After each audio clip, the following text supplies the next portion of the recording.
to write this up as a blog, but I wanted it illustrated, and it was taking me a while to get it illustrated. And now I feel like, even though this is an event that only happened 2 days ago, I want to get it out sooner.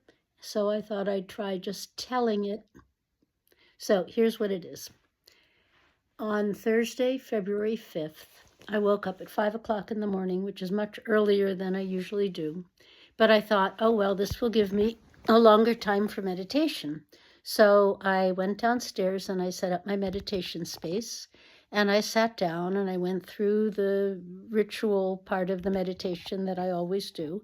And after I'd been sitting for maybe 45 minutes or an hour, a vision came to me. And that's what I want to share with you. So in the vision, I'm sitting in front of a spring. I'm pretty sure it's the spring at the little chapel called Saint-Jean, not too far from here. It's a very holy spring. And there I am sitting in front of it. And after a few moments, I realize that there's another woman has joined me. And she's dressed all in white with a cape over her head. And she sits down right across from me.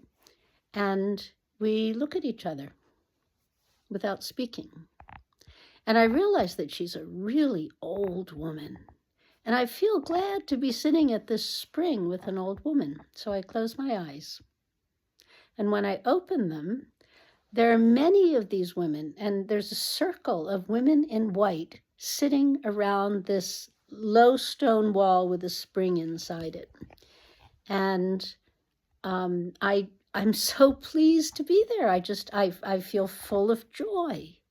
I love these women. I love sitting there at the spring with this group of women in white. I just felt so blessed. Then I remembered something I had read the night before, and it was a quote it's something a friend said in response to a post that he made on Facebook, Robert Sachs. He said, and what I remembered in the morning was, one drop of love takes away all the difficulties that are going on around you. And I was pleased with that. And it made me even happier that I had remembered that. And while I was feeling this ebullient love, there's a disturbance off to the right. And coming from the right, the woman came from the left. And coming from the right is a man. And instead of a head, he has the tip of a penis.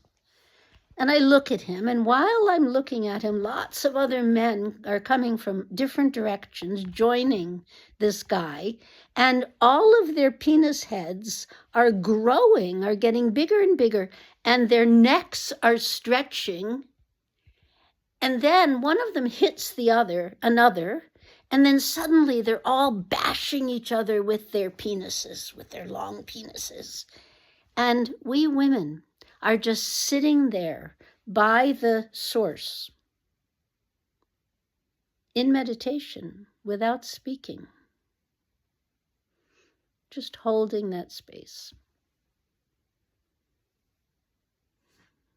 And that's the vision.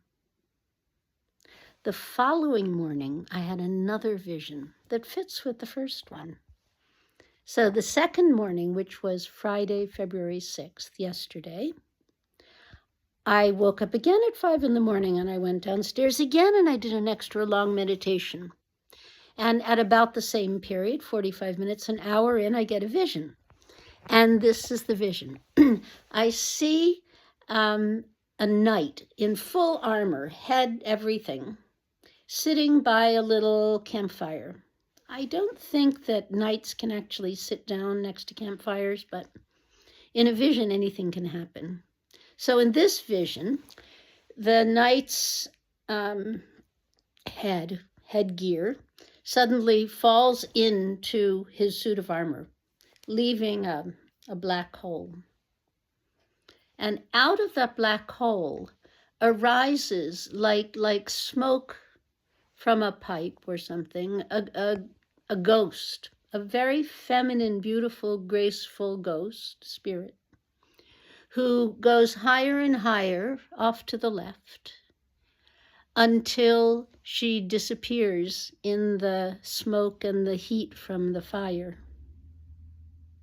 And that's the second vision. So I just wanted to leave you with that. I'm hoping that within a few days or weeks, I'll have this story, these two stories, illustrated by a friend, Not a Stone, who's a wonderful, wonderful artist, and I'll put that on my blog, so watch for it.